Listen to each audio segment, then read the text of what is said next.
Chère maman, bonsoir. C'est pour vous que nous sommes là ce soir. L'ONG Jeunesse Active s'est donné la mission d'aider nos mamans à s'organiser. Elles sont déjà en association, mais la grande majorité d'elles n'ont pas d'agrément. Souvent, vous vous demandez pourquoi on fait des dons, on donne des aides aux femmes et vous n'êtes pas pris en compte. Vous vous sentez discriminé. Non, personne ne vous regarde et vous discrimine. En réalité, c'est parce que vous n'avez pas vos agréments. Bien que vous travaillez, vous contribuez au développement, vous contribuez à la consolidation de la paix, vous n'êtes pas reconnu par l'administration. Donc quand on doit mener des actions, même quand des ONG internationales arrivent, on regarde dans les fichiers de l'administration territoriale et on ressort les associations de femmes qui sont reconnues. Et ce sont ces présidentes-là qui sont appelées. Et c'est elles qui reçoivent les aides, les soutiens financiers pour leur commerce, ainsi de suite. Donc si personne ne vient vous donner l'information, vous allez continuer à penser que vous êtes discriminé. Chacun va trouver une explication à sa discrimination. Les politiques ne vont jamais vous amener à vous enregistrer, à vous organiser, de sorte que vous obteniez de l'aide en dehors d'eux. Si c'est pour vous appeler, pour vous mettre sous le soleil, pour les acclamer, ils savent où vous trouver. Il est temps et il est grand temps que nous redonnions à ce qu'on appelle la société civile. C'est de vous qu'il s'agit, sa lettre de noblesse. On vous invite aujourd'hui à parler, à dire ce qu'il y a sur votre cœur. Depuis trop longtemps, il y a des crises. Et ce sont les politiques qui envoient les crises. Mais quand il est question de parler, ce sont les mêmes politiques qui vont se retrouver pour parler. Personne n'a jamais tendu le micro à nos mamans. Et c'est vous qui subissez tout. On vous donne l'opportunité de dire ce que vous avez sur votre cœur. Vos difficultés à la maison. Si vous avez été victime de la crise, ce que vous avez subi, si vous avez été victime de déguerpissement, votre commerce a été cassé, votre maison a été cassée, venez le dire. Parce que quand les gens cassent, ils ne se rendent pas compte qu'ils sont en train de détruire des vies. Et quand ils cassent, ils ne regardent pas dans le visage de quelqu'un. Il n'y a pas RHDP dedans, il n'y a pas PPACI dedans, il n'y a pas Djoula dedans, il n'y a pas Guéré dedans, il n'y a pas Wobé dedans, il n'y a pas Ebrié dedans. Quand ils cassent tout et tout le monde paye cash. Et il faut que ça s'arrête. Il faut qu'on mette une voix et une histoire sur chaque souffrance. Pour qu'on arrête de dire 3000 morts, 1000 déguerpis, ça n'a pas de sens. Il faut que les gens s'habituent à voir le visage de ces déguerpis. Il faut que les gens entendent le cri de ces mamans qui ont perdu leurs enfants ou bien de ces femmes qui ont perdu leur mari. C'est pour ça que nous sommes là ce soir. Vraiment, merci beaucoup de vous être mobilisés. Je vais vous laisser maintenant la parole. Ce n'est pas facile. Depuis 2002, ils ont tué mon père. Je m'adresse à monsieur le président Alassane Ouattara. C'est à vous que je m'adresse. Ils ont tué mon père. Soit disant qu'on ramassait des armes. Ils ont trouvé mon père dans le champ. Et ils ont frappé mon papa. Et ils l'ont tué. Aujourd'hui, je suis misérable. Je n'ai rien. Je ne sais pas où dormir.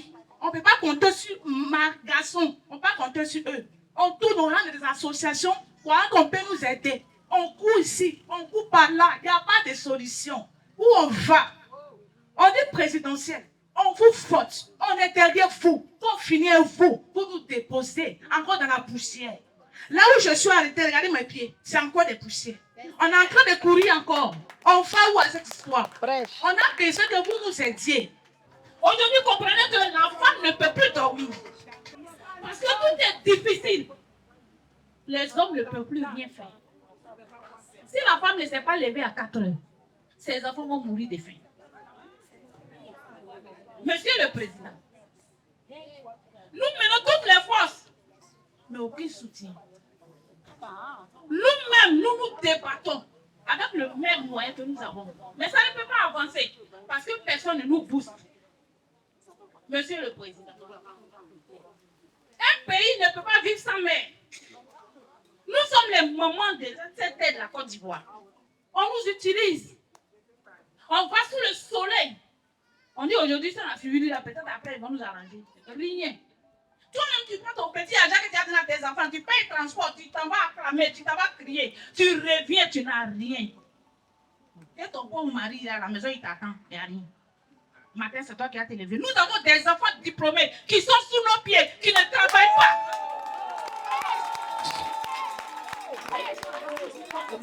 Moi, je suis une mère de 4 enfants, dont 2 garçons et 2 filles, qui sont diplômés. Ils ont tous les diplômes. Ils ont même fait l'université. Mais aujourd'hui, ils ne travaillent pas. Ils sont à la maison. Actuellement, où je vous parle, mon premier fils est déposé à la maison avec tous les diplômes qu'il a. Il est en train de vieillir sur mes pieds. Pourquoi? Parce qu'il ne peut pas travailler. Et chaque jour, les choses augmentent. Les prix augmentent. On n'a pas de moyens. Mais on vit difficilement. Monsieur le Président, si tout ce qu'on a sur le cœur, on doit le dire. On ne quittera pas ici. Aujourd'hui, dans le pays, nous sommes aujourd'hui. On n'a pas de relation, tu peux rien faire. Tu ne peux pas travailler, tu ne peux pas avoir quelque chose. Par exemple, mon petit frère comme ça, il a passé des cours. Il a plusieurs de diplômes. Il a passé plusieurs concours. Je ne peux pas quitter. Aujourd'hui, il s'est retrouvé dans un pays quelque part là-bas. Moi, c'est sorti. Parce qu'il voit la situation de sa maman. Il fait tellement mal, il est obligé d'aller dans le parc pour aller fonctionner. Ils sont en train de casser les maisons partout. Casser les maisons. Nous, actuellement, on s'est débrouillés. Ils sont en train de tout casser. Nous qui avons les magasins d'études, l'atelier de coiffure, de voitures, tout ça, ils ont tout cassé. Actuellement, maman, aujourd'hui, ils veulent casser là-bas aussi. On va partir. Nous qui n'avons pas de maisons au village, on fait quoi? C'est pas vous, c'est oui, aujourd'hui, actuellement, nos enfants qui font à l'école aussi, ça fait peur.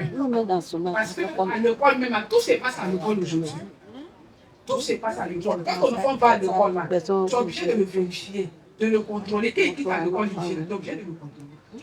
Parce que quand ils vont à l'école, à la drogue, il y a tout qu'on appelle ça abus sexuel là-bas.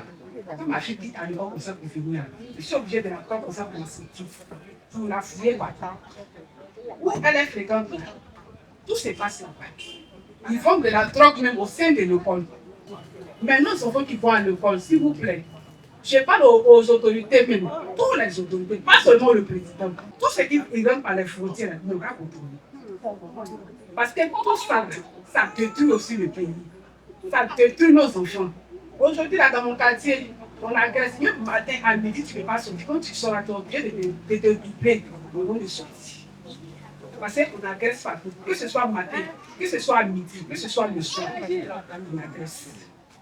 Non, monsieur camarade, aujourd'hui, là, moi j'ai dit à ma maman, elle a quitté derrière les politiciens. Parce qu'ils abusent d'elle. La dame là, c'est une femme qui traîne derrière elle du monde. Au marché de Makori là, tout le monde la connaît. Elle est la présidente de Makori de l'Ordre d'Ivoire. Tout le monde la connaît. Notre maison à Makori, c'était QG. On a fait la campagne de Tchaba Laurent, le ministre de Bois et Forêt. Quand on a fini sa campagne, la maison était QG, on nous a mis dehors. On est parti louer maison à Bégerville. Caution propriétaire nous a demandé là. 8 mois, 10 mois, on ne travaille pas, on va enlever cet argent là où? On va enlever cet argent là où? Les propriétaires de maisons exagèrent. Il n'y a pas de travail. On dit année de la jeunesse. Mais les jeunes même sont à terre. On fait comment? Ce n'est pas année de la jeunesse. Les jeunes meurent. Il n'y a pas de travail. Mais ils vont mourir. Quand tu n'as pas l'argent, ton sang ne circule pas. Tu es là, tu penses. Tes parents sont là. Je suis la seule enfant de ma maman. Tout le monde est parti. Il reste moi. Il n'y a pas de travail. Il fait comment? Tous les marchés sont cassés. Ils sont cassés à Gamay. On a couru, on est venu à Bobo. Ils sont cassés à Bobo. Présentement, c'est depuis Botou. On peut casser à quoi Botou? Où allons-nous? Qu'est-ce qu'on va faire? C'est le président. Où allons-nous? Ils ne travaillent pas. Moi, mon premier fou, c'est qu'on a passé le concours de... il faudrait 2 fois. 0, ça n'a pas marché. C'est un commerce que j'ai fait vivre ma famille. Mais aujourd'hui, là, il n'y a rien. Monsieur le Président, on dit qu'ils ont cassé les marchés. On nous demande 1 million, 3 millions pour payer le marché. Nous, les pauvres, on va faire comment? Où allons-nous?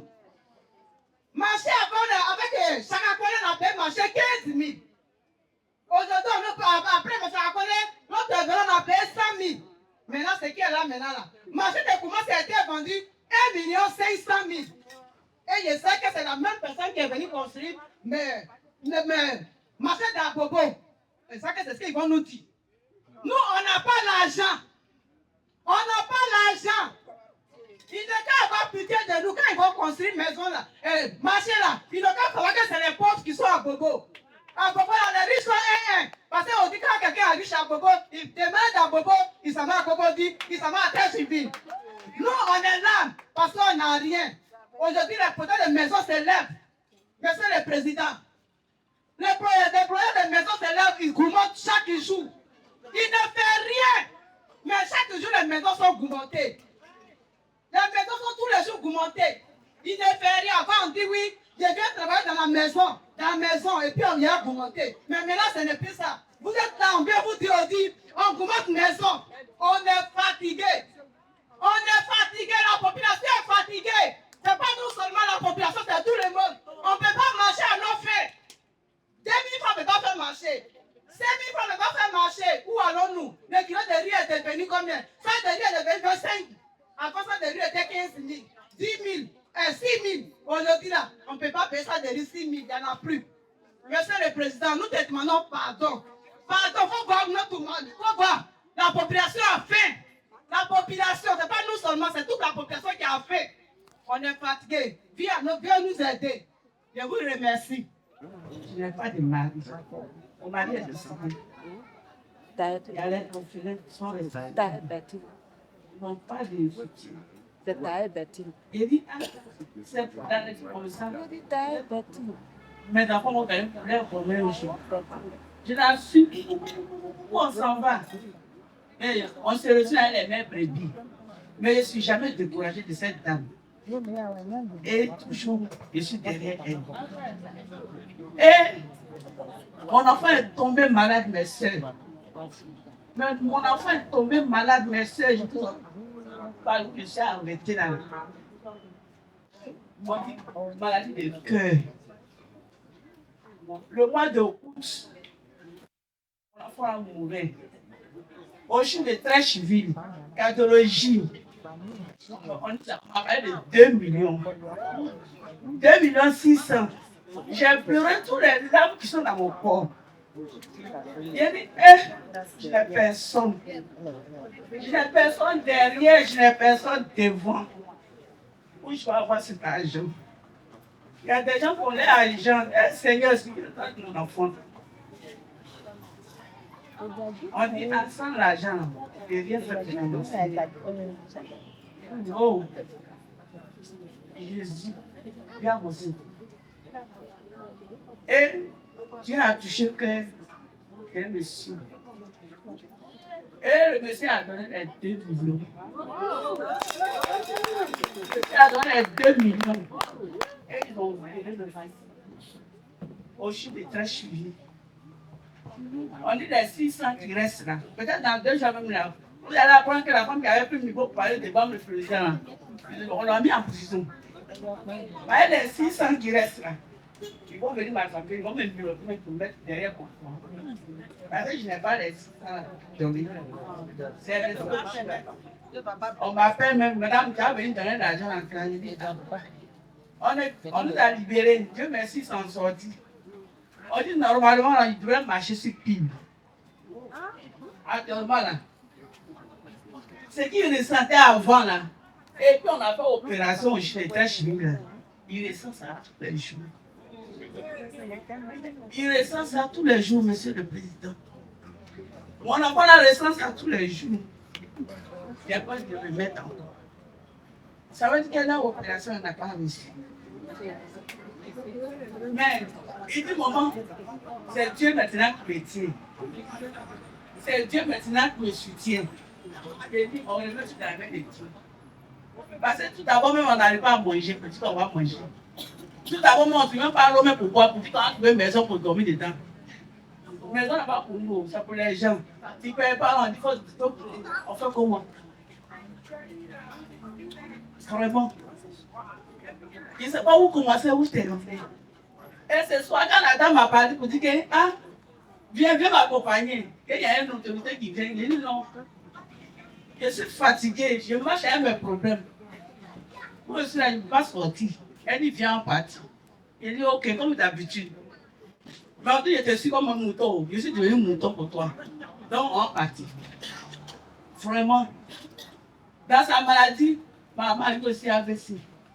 Et ça va où regarder. Ma maman même là, on a fait une chaise roulante là même là. 250 000. Elle puisse se dépasser avec. Il dit, elle-même là, c'est de la mort là. Par exemple, c'est elle là, il ne veut pas avoir vous dire qu'il y a une chaise roulante, elle va s'asseoir. Même Becky même là, elle va marcher sur ça là. On va voir ça même là. Peut-être qu'elle marche dans sa voiture qui va me prendre aussi. Parce qu'il ne sait pas où il faut mettre la tête. Donc, ce soir là, je voulais dire merci à monsieur le président. Merci d'être venu. J'ai écouté toutes les interventions de toutes les femmes. Et j'étais assise là. C'est comme la parole de Dieu qui passait. Et puis je suis assise sur la chaise et puis je vais parler pour un témoignage aussi.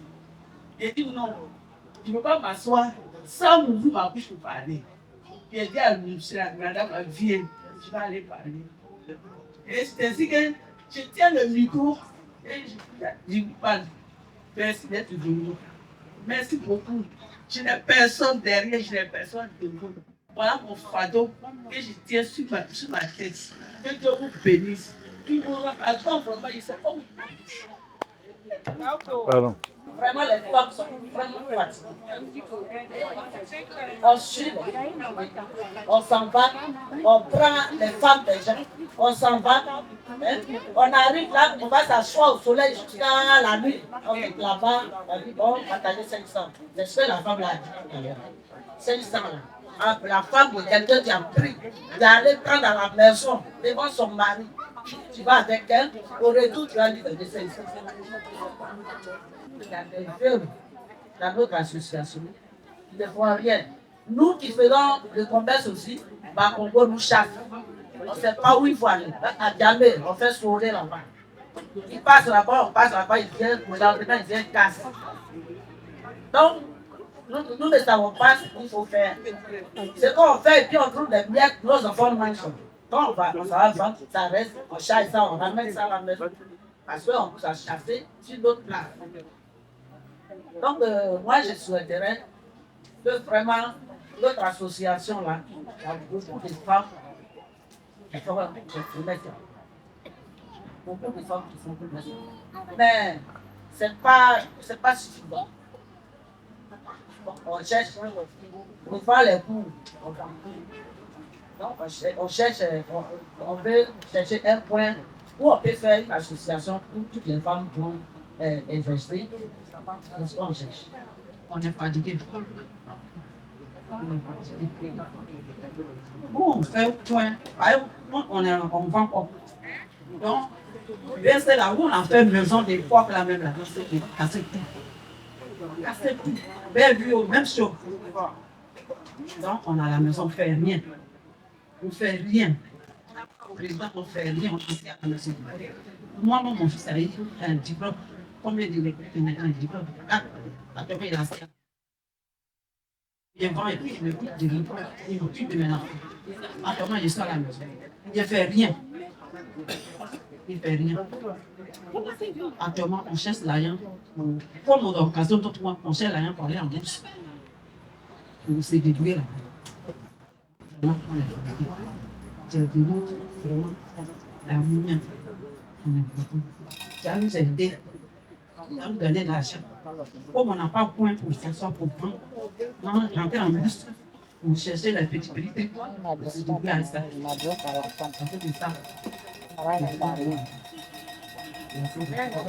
Je suis Agua Ange Augustine et pendant quelques années, j'ai fait une formation de aide-soignante. Et après mon stage, on était à la maison. Vous savez que beaucoup d'entre nous-mêmes n'ont pas eu l'opportunité de travailler. Parce que comme notre travail est donc il faut dire que maintenant l'État a décidé que nous, les aides-soignantes, on doit passer un concours pour être spécialiste. On passe le concours, on n'arrive pas à en sortir parce qu'il y a déjà un système qui est déjà mis en place. Parce que quand tu passes le concours d'aide, continuellement, quand tu fais pas du sport, tu peux lycée, Et s'il n'a pas d'argent pour me dire, comment je dois faire? Donc c'est pour cela que je viens de demander une doléance à l'État de pouvoir penser à nous, nous puissions devenir. Et à travers ce poste, j'aimerais exprimer aussi ma gratitude. Parce que vraiment nous souffrons. On nous a dit que c'est l'année de la jeunesse. Mais on a postulé dans nos différents types d'emplois jeunes. Une personne nous appelle pour voir quelque chose. Nous donner les différents métiers. En fait, on n'a même pas mis de qualification tu es. Parce qu'on ne t'a jamais appelé. Donc, c'est pour ça que je suis venue ce soir pour pouvoir m'exprimer. Et je vous remercie. Moi, je suis Dame Guéry Bernadette. Papa, nous sommes des mamans d'Abobo. Nous sommes des femmes présidentes d'Abobo. Parmi nous aujourd'hui, beaucoup n'ont pas de papiers. Parmi nous aujourd'hui, il y a des femmes qui pleurent au sein de leur maison. D'autres même tombent au cimetière par manque de maison. Par manque de maison. On dit la charité bien ordonnée commence par soi-même. Moi, je vendais sur le site à Bobo BC. Le coin était cassé. Nous, à Bobo BC, on nous appelle les déguerpis. Quand on a cassé, on ne sait pas où aller. Moi, avant, je vendais. Aujourd'hui, je suis obligée de vendre pour ma camarade pour qu'elle me paye 2000 francs par jour pour pouvoir manger avec mes enfants. 2000 francs par jour, souvent même là. Vraiment, j'ai manque de sommeil. Papa Alassane, nous te demandons vraiment pardon. Viens à notre secours. Et puis, ce qui me fait un peu mal, nous, on vend la viande de porc. Porc là, c'est fabriqué en beaucoup de modèles. Mais aujourd'hui, là, on ne nous reconnaît pas. Gabriel Gade et Yopouba a été cassé. On nous a amenés quelque part. On ne nous voit même pas. Ils sont encore allés nous jeter quelque part vers le cimetière là-bas. On ne nous voit pas. Notre produit n'est pas reconnu. Ok? La plus grande partie des consommateurs de Côte d'Ivoire, c'est les vendeurs de porc, les mangeurs de porc. Sans porc dans notre sauce là, on ne peut pas. Mais on n'est pas reconnu.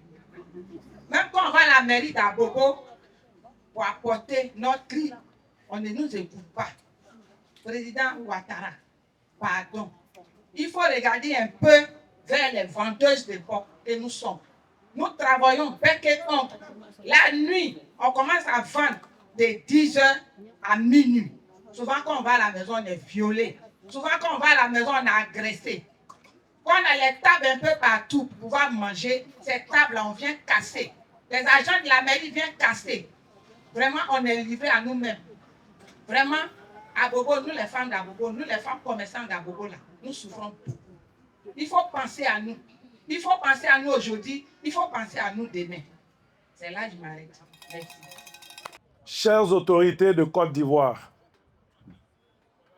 chers ministres de la République de Côte d'Ivoire, messieurs les ministres gouverneurs, vous qui signez si facilement les ordres pour casser les maisons et les magasins des gens, monsieur le Président de la République, nous vous tenons personnellement responsables de leurs agissements. Les populations ont tendance à dire que vous ne savez pas. Moi, je dis que vous savez. Vous avez les renseignements généraux qui sont payés à plusieurs milliards de francs CFA chaque année. Ce sont des centaines de francs CFA qui sont investis dans le renseignement pour vous informer. Au quotidien, un rapport est déposé sur votre table. Vous savez tout ce qui se passe partout en Côte d'Ivoire. Monsieur le Président de la République, vous les voyez si bien habillés. Oui, ça c'est la dignité de la femme africaine, la dignité de la femme ivoirienne. Les Ivoiriens ne font pas de mendicité. Les Ivoiriens ne sont pas des mendiants. Nos mamans ont en elles la valeur de ce qui fait de l'humain, de ce qui fait de l'Africain, je pourrais dire aujourd'hui, la femme supérieure et l'homme supérieur. Malgré leurs difficultés, quand elles vont sortir de leur maison, elles vont décorer la honte qu'elles vont laisser derrière elles dans la maison. Elles vont marcher dignement parce qu'elles savent qu'à travers elles, c'est l'image de toute une communauté qu'elles projettent, c'est l'image de leur famille qu'elles projettent, c'est l'image de leur mari qu'elles projettent et c'est la fierté de leurs enfants qu'elles projettent à l'extérieur. C'est pour ça que vous n'allez jamais les voir mal s'habiller malgré les difficultés. Elles sont nombreuses à ne pas avoir l'argent pour manger. Elles sont nombreuses à ne pas avoir d'argent pour se soigner. Avant, quand nous étions petits, toutes nos mamans avaient des chaînes en or, des boucles d'oreilles en or. Regardez leurs oreilles aujourd'hui. Tout le monde met de la pacotille. Elles ont vendu leur or pour couvrir leur mari. Elles ont vendu leur or pour soigner leurs enfants. Et elles continuent de vendre leur or pour protéger leurs enfants. Nous subissons tout. Vous avez l'opportunité de tendre le micro à travers le pouvoir des médias publics aux populations pour qu'elles vous parlent directement. Faites-le. Vous allez voir que vos 4% de taux de chômage, c'est faux.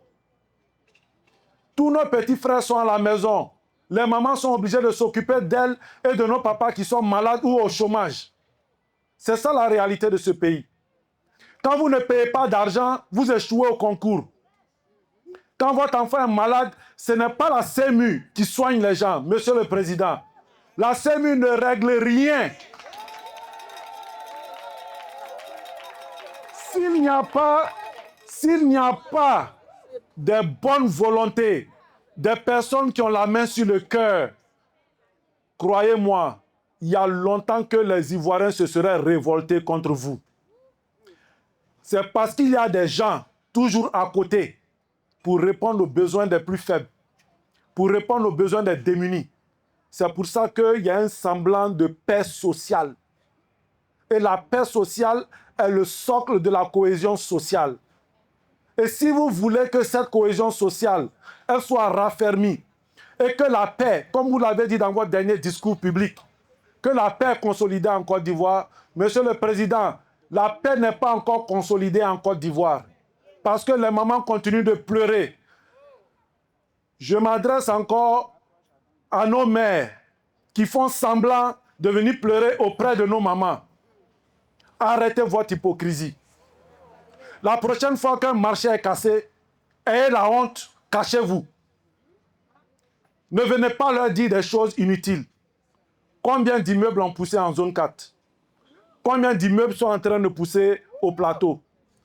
Et un des plus grands immeubles qui est en train de pousser au plateau aujourd'hui, la Tour F, ce n'est pas de l'argent qui vient d'ailleurs, c'est l'argent des contribuables ivoiriens.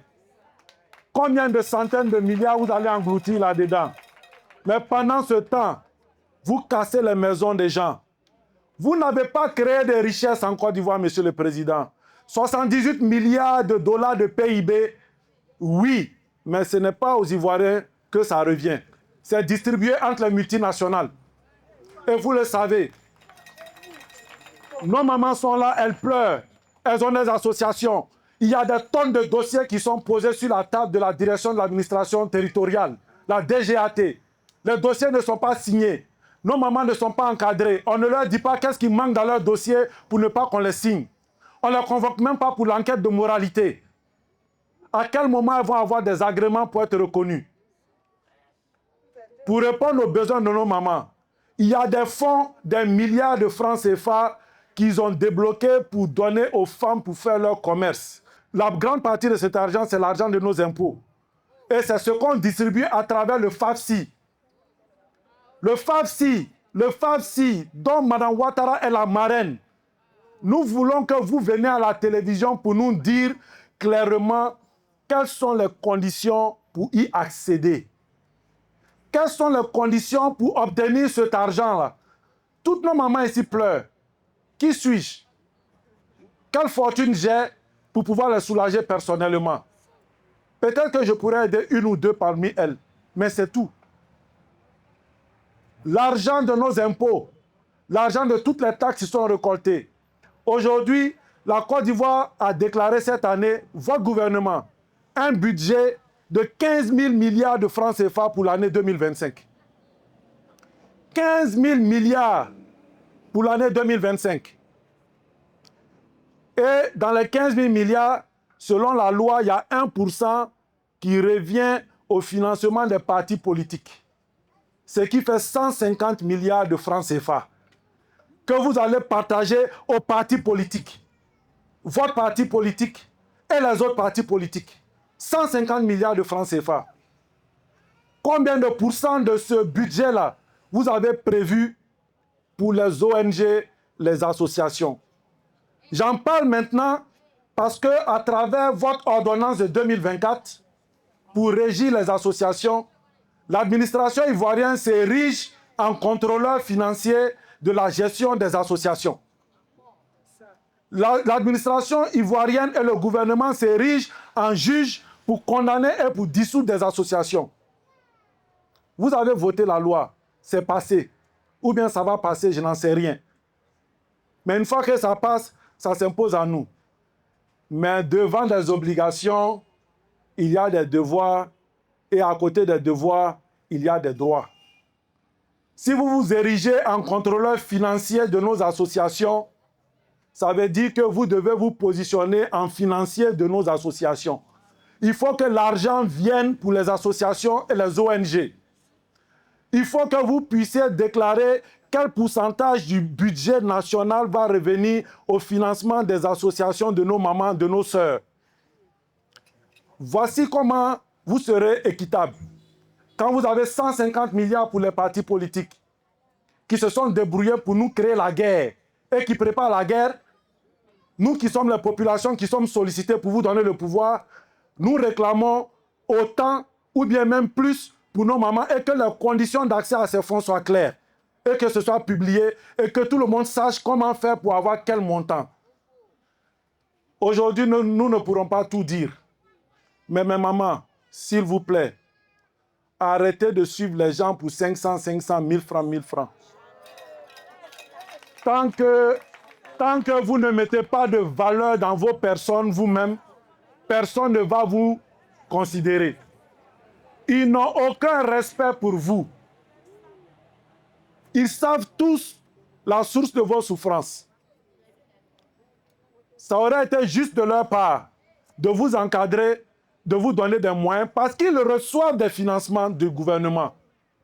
Tous les partis qui ont des députés aujourd'hui, qui ont des maires, qui ont des conseillers généraux, qui ont participé à des élections, qui ont eu des électeurs, on prend un pourcentage de tout ça, on calcule un montant dans ce budget-là, on leur donne.